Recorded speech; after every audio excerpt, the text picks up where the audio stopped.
Let's get into it. Coach Colin here. We're looking at the many faces of Joe Scarborough. Meeper, as some people like to call him. The Muppet Man. The... I said that off the top of my head. I shouldn't have said it. It made me laugh.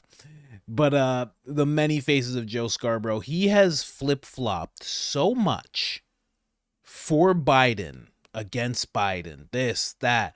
It's so apparent that he has zero integrity.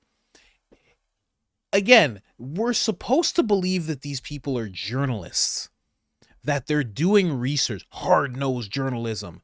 They're on their laptops and they're writing things down and they're meeting up with sources. We're supposed to believe these people are journalists. That's what they're trying to get us to believe when they show us these MSNBC people, when they show us Joyless Reed with no Trump hair. She's lost all her power. Get out of here. And with Joe Scarborough, they're trying to make us actually think that these people are journalists. But clearly, based on what we see with Joe Scarborough, he just says whatever's going to get him the money. That's all it is. Whatever's going to get him the huge, undeserving, absorbent amount of money, that's what he's going to say. And it's just week to week. Again, I've said this so many times about these people. They don't even think about what they've said already. You know? It's like The Rock. You ever seen a clip of The Rock and he's talking about going to In-N-Out for the first time? And someone made a compilation and it was like he said it in 2024 and then he said it again in 2023 and then he said it again in 2021. And it's just video after video. He's like, this is my first time going to In-N-Out. Never had In-N-Out before. It's like, are you a drone? Hey, are you real? What's going on? This is exactly what Joe Scarborough is. Here, I'm just going to start here. We just got some mini compilations of Joe Scarborough. This is him talking from 2016 to 2030, talking about rhetoric and how dangerous rhetoric is right up until 2023, where all that went out the window. Listen to this. Only heard over the past week and a half, and again, a singular manic focus. People continuing to compare Donald Trump to Hitler, people continuing to suggest he has brown shirts around him, people doing the sort of thing to Donald Trump that Republicans did to Barack Obama, which drove me crazy. Barack Obama would name a post office, and a Republican congressman would go to the House floor, Mr. Speaker, tonight, freedom has died. And then the next day, they would name it National Cherry Blossom Picking Week.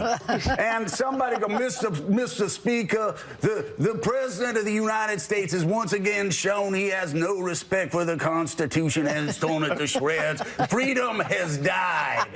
The hyperbole coming from Republicans has been as maddening as the hyperbole from Democrats while George W. Bush is out. And with Donald Trump, there is no straight reporting. There is hyperbole. And here's the thing, okay? You can say what the Huffington Post says at the end. He's a misogynist. He's a racist. He's a bigot. Fine. But give us the news. Give us perspective, because nobody is doing it right now. And the fact that this has been an issue for 12 minutes now is absolute madness. Can we then use the same words that Nazis in Germany used in the 30s and Mussolini used in Italy? Wait, what do you want to call it? Like, afternoon tea? Like, if it sounds like Nazism, if it walks like Nazism, if he makes threats the way he's making threats, I'm not exactly sure what you call it if you don't call it fascism. Oh, Joe Scarborough. And especially to look at us in the face, in that camera, with that conviction, with that nose. We know who you are, Joe. Somebody said that in the comments. I looked it up. I was like, oh my God. He does. He looks just like him. Oh my goodness. What is this? Oh my God. Somebody has to make a shirt. Maybe I should. I don't know. But, just that alone, that right there. It's like as if he got the memo. Someone came to him and just said, Joe, do you remember The Intern? And Joe was like, oh, but I didn't do. They're like, Joe, do you remember the intern in your office? And he's like, what do you want me to say? And they're like, you'll just take this script week after week. No more of what we saw today, talking about rhetoric and whatnot. He was like, oh, yes, master. Yes, master. That's exactly what happened with Joe Scarborough here. Now check this out. This is within months. This is so crazy. It really annoys me that he gets paid millions of dollars. It really does. It does. I'm not an envious person. I'm not a jealous person, but it ticks me off when I figure out these guys are being paid millions of dollars and they just lie. They just make things up. It's incredible. They're not. It's just. It's so wild. At least actors, when they make things up, they have some kind of talent. You know what I mean? There's no talent to this. You just act like you didn't say something a month ago. So this is him a few months ago, where he's talking about Biden and how great he is. Then all of a sudden, after the debate, he's talking about replacing him, and then now in July, he's saying how it's only July and everybody has to be patient. Here, just check this out. This is ridiculous.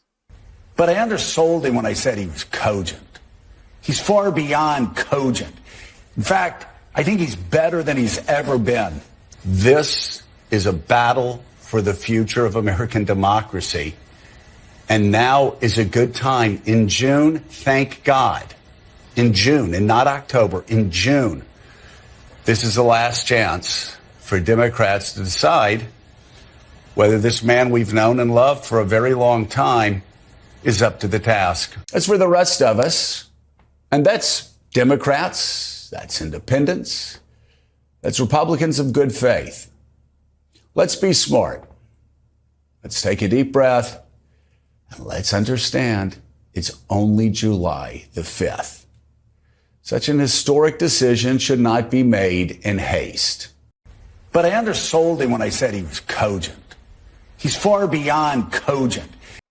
He's far beyond cogent. I should just make a shirt that just says cogent on it. But, you know, but that's Joe Scarborough, the many faces of Joe Scarborough. And now we have him saying this. That was July 5th, like he said. 10 days have gone by.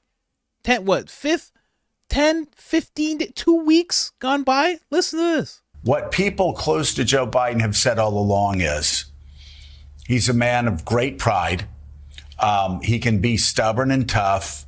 Don't back him into the corner. If he's going to do this, let him do it his way on his time frame. And when all of these reports started coming out, that's when the campaign started pushing back. And I think part of that is giving him the space to make this decision, to finish making this decision with his family this weekend. He's also a man of faith and a man of tremendous historic accomplishment. And look, it's impossible to ignore where this is going and exactly what started it. I'm not unaware of that. At the same time, I still believe that you don't know what you have until it's gone, and that there will be that feeling at some point. You think there'll be if he leaves the race, you think Democrats will regret it? I do. Yeah, I do, because among many reasons, which I've already stated and I won't state again. Don't worry, but none of these notions are backed by a strong alternative, an alternative that has beat Trump before, an alternative that is vetted, an alternative that is tested. And so that's a lot to throw away. It's a lot to throw away. They went from don't worry, just July. And I actually was right. That was just 10 days ago they were saying this whole thing. Okay? And now we flash to today. What do you think they have to say to today now? What do you think they're saying? Listen to this. The problem should not be our candidate. The focus should be on Donald Trump. You know, it may or may not be Joe Biden. I trust Joe Biden's abilities. If there is a change, it's got to be a change that gets Barack Obama behind the candidate, Michelle Obama behind the candidate, George W. Bush behind the candidate, former presidents and world leaders and people who understand the importance of democracy, because it's going to take citizens who care about this country to bring this back together, or Trump will win. Trump right now is on the path to winning. Yes, he is. That's the problem. There you go. There you go. They came to their senses. They came right around. They came right around to where we're all at. Trump is on the path to winning. Good job, Joe. There you go, Joe. Good job. Good job. You figured it out finally. Okay? You hit your final form here. So ridiculous. Again, just zero integrity. Every time I hear about Joe Scarborough, it's just zero integrity, saying whatever is put in front of him. He's just like, all right, today we're saying Biden stayed in the race. All right, tomorrow we're saying Biden's okay, he's out of the race. Okay, we're replacing him. Okay. Just whatever he's told to say. It's ridiculous. You know, my life was a lot better before I knew about Joe Scarborough, okay? Because when it comes to Joe Scarborough, I was late to the party. One of those parties where you're glad you're late. Because now I'm here and I'm like, why did I come to this party? Why did I show up? This party sucks. That's the Joe Scarborough party. It sucks. And there's an intern laying in some room over there. What's going on? I'm just kidding. He had nothing to do with that. He had nothing to do with that. But it's funny when we talk about De Niro, Scarborough, when we talk about Anthony Weiner, we haven't brought him up in a while.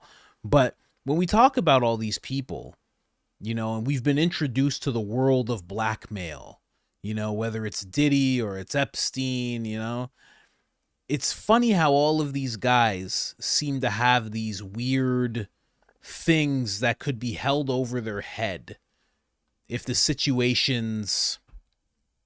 we knew more about the situations. I'll say that. They have these things that could be held over their head. And they're the same people who say the most wild rhetoric. They're the same people who act like attack dogs for the Democratic Party. It's very interesting. Very, very interesting. I don't know, man. If that was me, and you know, I guess I can only say it, you know, this is like what's it called? The armchair quarterback. But if that was me, I'd be like, release the thing. Just release the thing, because I'm not going to be held hostage with blackmail. Just release the thing. I don't care. I'll start a podcast. But, you know. But then you don't get that money. See, that's the thing. I've never had that money. Like, you know, Joe Scarborough gets paid millions. How much does he get paid? I wonder. If it's more than $30, it's too much. Joe Scarborough's salary. How much does he get paid for his job? My good God, he gets paid $8 million a year. That's $99,000 a week. Oh my goodness. That is crazy. No way. $8 million a year.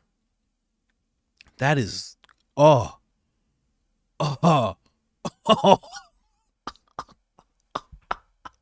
So, but that's the thing with these people, why they get paid this money. They're necessary evil, right?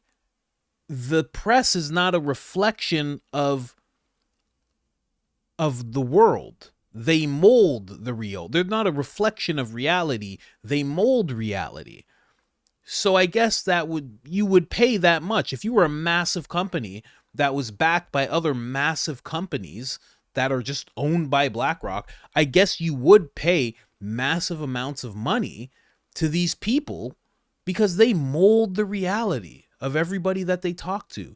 They grab a demographic and they just mold reality. So of course he's getting paid $8 million a year.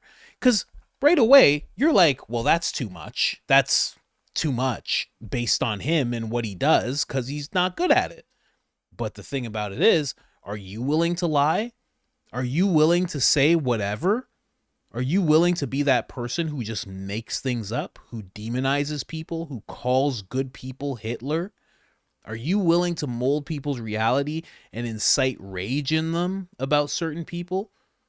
That's a hefty resume. I'm not willing to do all that. I don't know. That's my rant for today, guys. Just Joe Scarborough. Just the many faces of Joe Scarborough. Again, I'll never not see it. See, I thought Dilbert. That was me. I was like, oh, he looks like Dilbert. Right? That's where my mind went right away. I was like, oh, this guy looks just like Dilbert.